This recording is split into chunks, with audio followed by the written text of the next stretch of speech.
네, 이 시간은 추동원 기자와 함께 이야기 나눠보도록 하겠습니다. 저희 두 번째 이슈 함께 나눠보도록 하죠. 기자님 안녕하세요. 네, 안녕하세요. 오늘 어떤 이슈 가져오셨을까요? 자, 금융위기가 언제까지 갈 것인가 미국에서 굉장히 중요한 뉴스 이어지고 있는데요. 관련된 소식 가지고 왔습니다. 네, 저희 외신톡에서 바로 보도록 하겠습니다. Some cautious optimism after regional bank rally. 이번에 뱅크 랠리에 따른 시장의 상승 이후에 좀 조심스러운 모습, 그러니까 마냥 지금 마음 놓고 시장 좋아질 거야 하지 못하는 상황을 표현한 건데요. 키포인트 보도록 하겠습니다. 우선 팩웨스트는 그동안 퍼스트 리퍼블릭에 이은 위기은행으로 지목을 받아왔습니다. 근래 주가가 두 자릿수 이상 폭락과 폭등을 반복하면서 불안한 모습을 보여왔죠. 팩웨스트의 주가 다시 오늘장에선 올랐습니다. 일단 CEO가 직접 투자자들을 안심시키면서 자본금 확충 조치를 취했기 때문입니다. 그러면서 팩웨스트가 자본금 확충을 위해서 배당금을 주당 25센트에서 주당 1센트로 축소하기로 했습니다. 그런데 문제가 있는데요. 다음 키포인트 보도록 하겠습니다.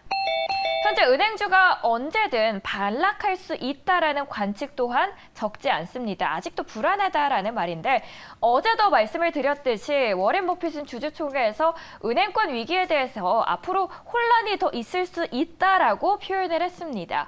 폭락 뒤 급등하는 중소 지역 은행주들의 행보, 기자님 이번에 어떻게 봐야 할까요? 네, 퍼스트 리퍼블릭 발로 해서 다시 지역은행의 위기가 커지고 있습니다. 사실 실적이 나쁘다라는 것도 아닌데 계속 위기감 때문에 이런 심리적 지표로 인한 어려움이 커지고 있다라고 보시는 게 정확할 것 같습니다. 자, 정말로 롤러코스터입니다. 그 롤러코스터가 난이도가 굉장히 높아 보일 정도로 그 오름세와 떨어짐이 굉장히 크게 움직이고 있습니다. 뭐 지역은행 이렇게 미국의 은행이 많았나라는 생각이 들 정도로 중소은행들의 주식들에 대한 이야기가 많이 나오고 있는데요. 자, 지역은행들의 폭락과 폭등이 반복되다 보니까 투자자들은 이 투자 타이밍을 어떻게 잡아야 되느냐 이에 대해서도 굉장히 혼란스러운 모습을 보이고 있습니다. 사실 정말로 이러한 지금 지역은행주에 대한 주식은 어렵긴 합니다. 스파이더 S&P 지역은행 ETF 같은 경우에는 연초 대비 35%가량 빠져 있는데요. 지역은행 전반에 투자하는 ETF 상품같이 이렇게 주가가 많이 떨어지면서 지금이 오히려 떨어진 상황이 기회다라는 투자자들까지 나오고 있습니다. 자, 구체적으로 기업들을 살펴보면요. 팩웨스트입니다. 팩웨스트 같은 경우에는 장중에 폭등했다 폭락했다를 계속 반복해 왔습니다. 자, 시작은 퍼스트 리퍼블릭 발이었는데요. 이후에 주가의 실적이 나쁘거나 뭐 예금이 빠져나가는 뱅크런 같은 게 발생하지 않았음에도 불구하고 주가가 80% 그리고 50% 이상 두 자릿수 또 폭등세, 폭락세가 반복되어 왔습니다. 자, 현재는 수습되는 분위기입니다. 지난 주말 약간 주가들이 좀 안정화되면서요. 애플이 주식의 중심을 잡아줬고 금융주들도 위기가 사실은 아니었다라는 게 좀 확인되면서 다시 반등세로 이어지고 있습니다. 자, 팩웨스트 뱅코프 같은 경우에는 장중에 연이틀 상승했습니다. 그를 통해서 결국에는 반등에 성공했고요. 6일에 이어 8일에도 반등에 성공하면서 주가는 상승 마감했습니다. 자, 이렇게 상승 마감을 하는데 적극적으로 나선 사람 바로 CEO들입니다. CEO들도 현재 지역은행들이 어려운 것이 아니다라고 적극 해명을 하면서요. 이에 대한 위기, 진화를 위한 굉장히 발빠른 대응에 나섰습니다. 자, 폴 테일러 팩웨스트 CEO는 건전한 자금을 만들고요. 그리고 변동성을 줄이기 위해서 자본금 확충에 나서겠다라고 이야기를 했습니다.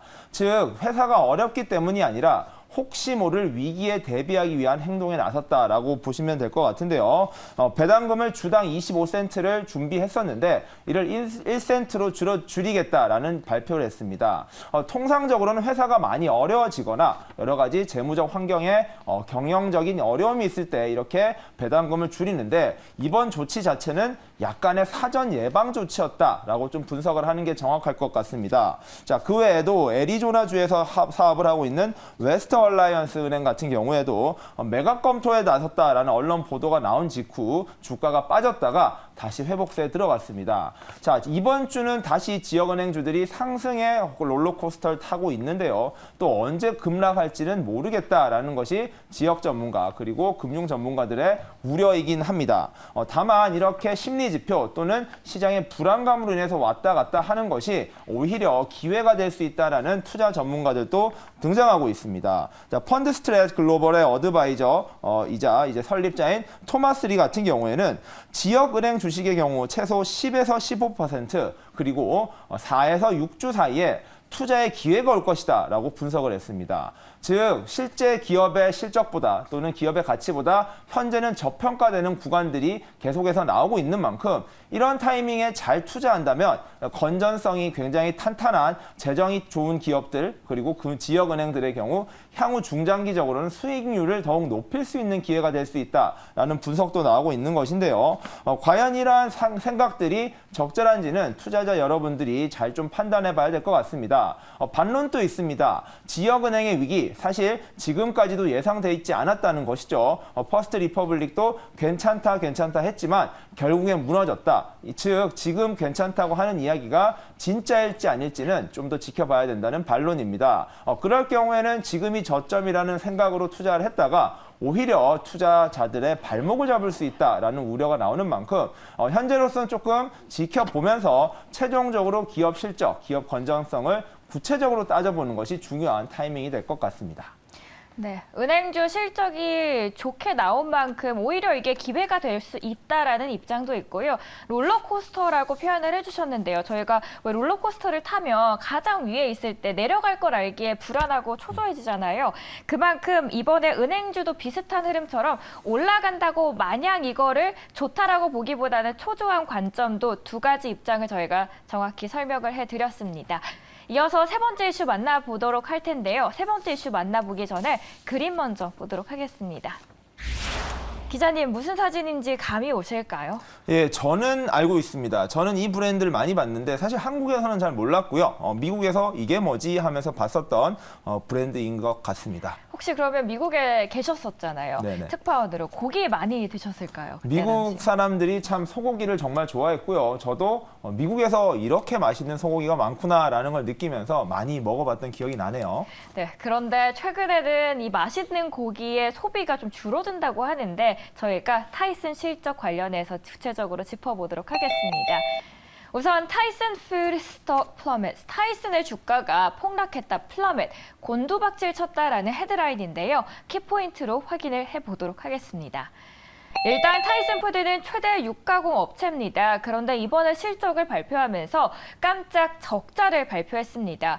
그 이유는 미국인들이 고기를 덜 먹기 시작했다라고 하는데 정확히 말씀을 드리자면 상대적으로 가격이 비싼 타이슨의 유기농 육류 소비를 줄이고 대신에 값싼 고기를 선호하는 경향이 조금씩 나타나고 있습니다. 인플레이션 덕분이겠죠. 이 회사의 주가 그러자 개장 초에 12.79% 급락했습니다. 여기에 대해서 타이슨 푸드 CEO는 그래도 현재 단백질 시장이 어려운 상황인 건 맞지만 장기적으로 본다면 낙관적이야 라고 이야기를 하는데요.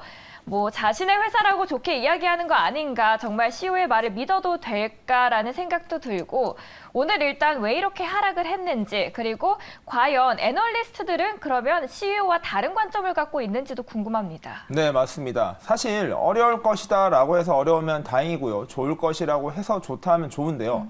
괜찮을 것이다 했는데 안 좋을 경우 그 충격이 2배가 됩니다. 그렇죠. 자, 이번 타이슨 푸드의 실적이 딱 그런 경우였습니다. 자, 시장 전망은 괜찮았었는데요. 그보다도 훨씬 강한 충격파, 어닝 쇼크가 나왔다라고 보시면 될 것 같습니다. 자, 실적을 한번 보시면요. 주당 4센트의 손실이 났습니다. 자, 문제는 시장의 전망은 주당 79센트의 이득이 날 거라고 생각을 했었는데 이익이 아니라 손실이 났다라는 거 굉장히 큰 어닝 쇼크였다라고 보시면 될 것 같고요.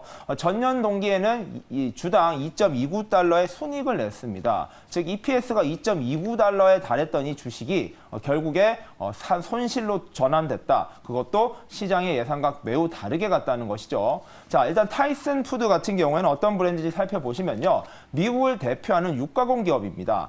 전 세계적으로도 세계 2위 규모고 미국에서는 독보적인 1위 육가공 기업이라고 보시면 되는데요. 자, 이 기업에서 실제로 하고 있는 일들 굉장히 많고요. 고용 효과도 굉장히 많습니다.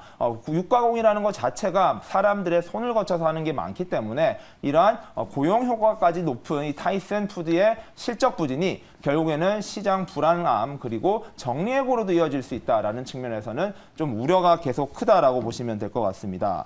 자, 핵심은 두 가지입니다. 바로 인플레이션 여파가 미쳤다라고 보시면 될 것 같은데요. 이제 식탁 물가 같은 경우에는 대표적으로 핵심적인 물가 지표입니다. 유가와 식탁 물가 같은 경우에는 근원 소비자 물가 지수를 평가할 때 제외를 하고 정할 만큼 가장 중요하고 독보적인 이제 인플레이션 지표라고 보시면 되는데요. 식탁 물가의 상승률이 상당히 무서웠습니다. 자, 국내에서도 보시면 햄버거나 이런 패스트푸드류 그리고 기본적인 식료품 가격들이 최근에 많이 올랐다라는 뉴스를 접해 보셨을 텐데요. 미국 같은 경우에도 이 식료품 가격들이 너무 많이 오르면서 소비자들에게는 큰 부담이 되고 있다라고 보시면 될 것 같습니다. 자, 미국 같은 경우에는 소고기 소비량이 굉장히 많습니다. 한국보다도 일단 가격이 싸고요. 이로 인해서 소고기를 통해서 많은 단백질 공급원으로 사용을 하고 있는데요. 사실 최근에 인플레이션이 계속 강화되면서 이런 소고기 소비에 대한 부담이 많이 늘어났다라고 보시면 될 것 같습니다. 자, 그런 상황에서 앞서 말씀해드린 대로 최근에 유기농 그리고 비싼 소고기에 대한 수요가 늘어났다라는 측면에서 이를 확장했었는데 오히려 인플레이션 여파로 이러한 소비부터 줄이는 것, 조금이라도 싸더라도 많이 접할 수 있는 소고기로 이동을 했다라고 보시면 될 것 같고요. 자, 두 번째 같은 경우에는 대체육이라고 보시면 될 것 같습니다. 미국에서 최근에 유기농과 더불어서 대체육 시장이 크게 성장을 했습니다. 사실 이러한 타이슨과 같은 직접 육류 가공 업체보다는 대체육을 생산하는 여러 가지 비욘드 미트와 같은 기업들이 좀 각광을 받았었는데 사실 이러한 대체육 시장도 어려운데 이번 이러한 타이슨 푸드와 같은 육류 업체들도 좀 어려워졌습니다. 이는 시장 전반이 좀 전반적으로 좀 쪼그라들었다라고도 보셔야 될 것 같고요. 대체육 시장이 계속해서 육가공 업체들을 위협하고 있다는 게 이번 지표를 통해서 좀 확인이 되었다라고도 좀 보시면 될 것 같습니다. 자, 이러한 상황들 때문에 타이슨 푸드는 올해 회계년도 매출 전망을 좀 하향 조정했습니다. 자, 기존에는요 550에서 570억 달러의 매출을 기록할 것이다라고 전망을 했었는데 지금부터는 530억에서 540억 정도로 약 20억 달러 가량 하향을 했습니다. 즉 연간 실적이 안 좋을 것이다라고 사실상 기업이 인정을 함으로써요 타이슨 푸드에 대한 투자 전망은 좀 어두워졌습니다. 자, 앞서 말씀드린 대로 어닝 쇼크 직후에 주가가 많이 빠져서 12% 빠지다가 최종적으로는 16.41% 하락한 50.73달러로 마감을 했습니다. 하지만 시장 전망은 어둡습니다. 자, 골드만삭스의 아담 세무엘슨 같은 경우에는 타이슨 푸드의 투자 매수 의견을 중립으로 바꾸면서요. 목표 주가를 91달러에서 66달러로 무려 27.5%나 낮췄습니다. 즉 지금 주가에서 약 10달러 정도 상승 여력이 남아있다. 즉 주가에 대한 기대감이 올해는 좀 어둡다라고 보셔야 될 것 같은데요. 과연 이러한 전망이 실제로 일치할지 아니면 2분기부터 이러한 타이슨 푸드가 반등에 성공할지는 좀 더 지켜봐야 될 것 같고요. 모쪼록 식탁 물가 같은 경우에는 핵심적인 인플레이션 지표로서 향후 계속해서 중요한 경제 지표로 보셔야 되는 만큼 잘 보시는 게 중요할 것 같습니다. 네, 고기의 소비가 줄었다. 저는 미국인들의 입맛이 좀 바뀌었나 했는데 그게 아니라 인플레이션 여파가 이제 대체육 고기 쪽으로까지 미치면서 값비싼 고기보다는 대체육 쪽으로 소비의 경향이 옮겨가고 있는 흐름까지 저희 체크해드렸습니다. 오늘도 세 가지 이야기 나눠드렸고요. 오늘 시청해주신 여러분 고맙습니다.